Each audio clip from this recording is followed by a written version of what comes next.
this time, I'll request to come in the microphone Sheikh Zunaid Ahmed, our Alim sports teacher in Jamia Qurani Academy. Sheikh Zunaid Ahmed.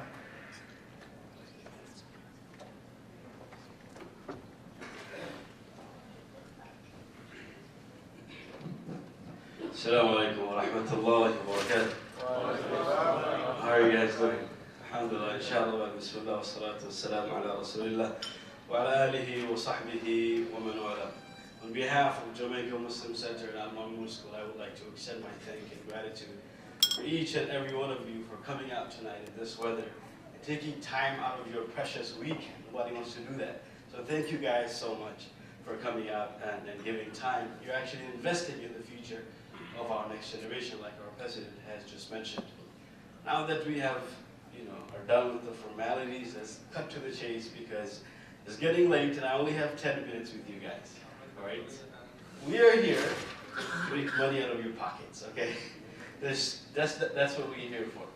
On a lighter note, they say that a wealthy businessman, he was sailing on his yacht, his nice boat, in the middle of the ocean with his steward, his assistant. And it was a tropical area, there was it was hurricane season, hurricane came over, toppled the boat, and they both were, about to drown, but they, luckily, alhamdulillah, they floated to an island, and they regained their strength and woke up in an island. So the assistant, he was running around going crazy that we have to survive and maybe there's wild animals in this island, they're going to come and attack us. We have to go back home. He's running around, he's trying to ignite a fire that maybe the people flying over will see us, or maybe a boat going by will see us. He's trying to, write SOS on the beach shore.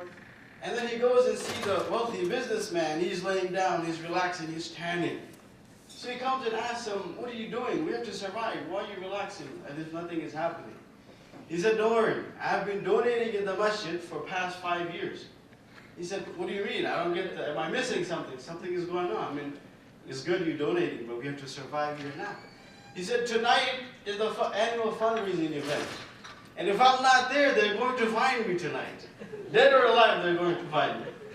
Right? So, alhamdulillah, on a serious note, we're here to gather some fund for our school that is in front of you, as you can see, for the future of our children, the youth that are growing up in this country. Like the president has mentioned before me, that many of them are going or distancing themselves away from their faith. Some don't even want to identify themselves as Muslims in universities and colleges and high schools. Allah Azza wa Jalla protect all of our youth and our next generation. You see, sometimes a thing or there's a factor that always holds us back from donating. And that is, we are worried about our wealth. We think that maybe our wealth will decrease, or maybe our family is going to suffer. The Prophet ﷺ said, our children, our family, are mabkhalatun majbanatun. They make us stingy. And it's good, you're supposed to provide for your family. So one reason sometimes we don't donate is because we're worried that our wealth is going to decrease. But my brothers and sisters, Allah Azza wa Jalla says, وَمَا أَنفَقْتُم مِّن شَيْءٍ فَهُوَ يُخْلِفُ. No matter what wealth you give in the path of Allah, مِن شَيْءٍ, even if it's a penny, $1, فَهُوَ يُخْلِفُ. He will give you back that amount of money. Every single day there's angels calling out, saying, Allahumma a'ti munfiqan khalafa. Ya Allah, that the person that gives in your path, give him something better than that he has spent. Allahumma a'ti munfiqan khalafa. Aisha radiallahu anha, the wife of the Prophet sallallahu alaihi wasallam, one day she was fasting, it was Asr time, and it was almost, iftar time. Someone came to the door and knocked.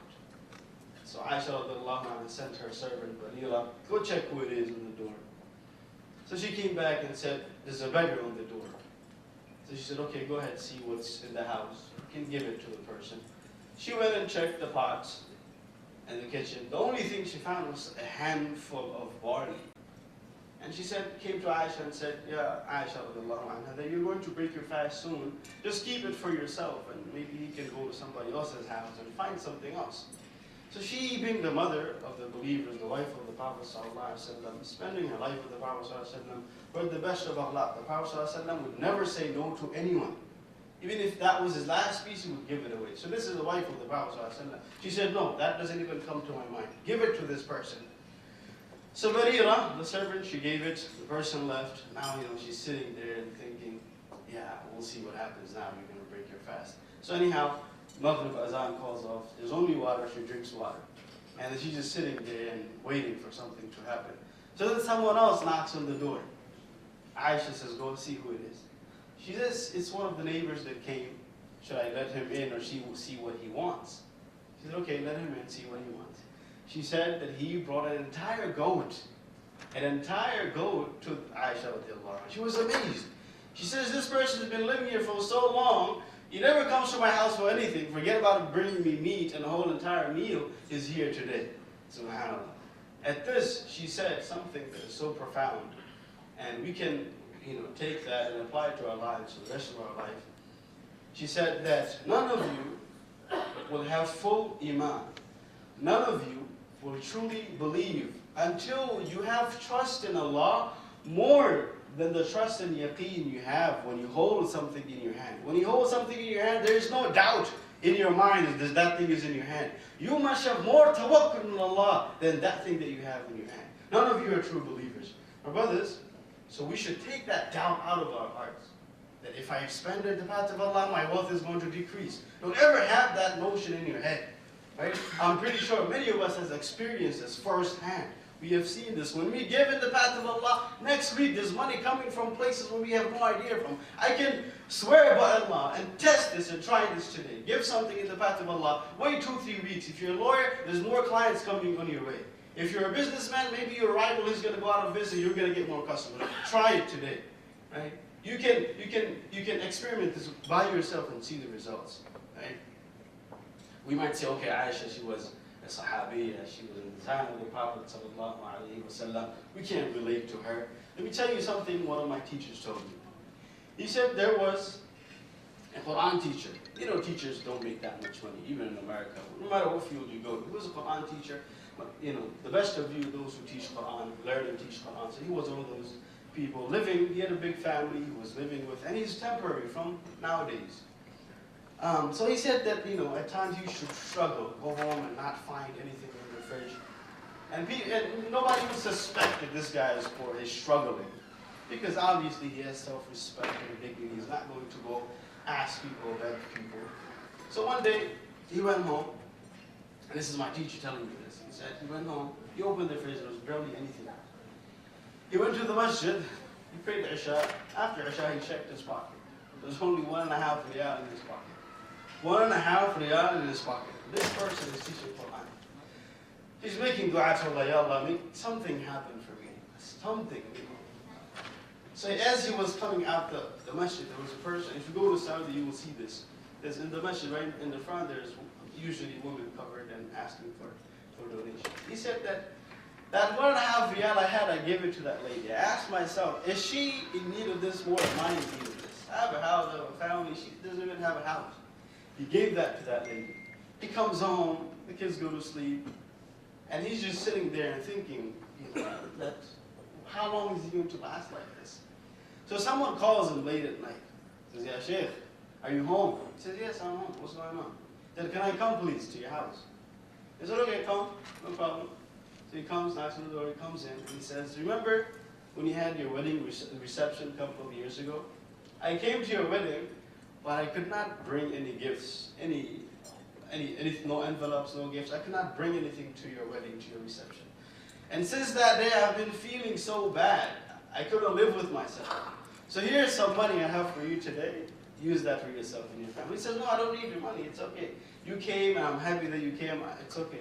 He says, no, he insisted. He gave that money to that person. SubhanAllah. Brothers, we must have that yaqeen, right? We must have that conviction in our heart that Allah will give you. Right? When you give in the path of Allah, He does not decrease it from your wealth. He does not. Allah Azza wa Jalla increase all of our wealth.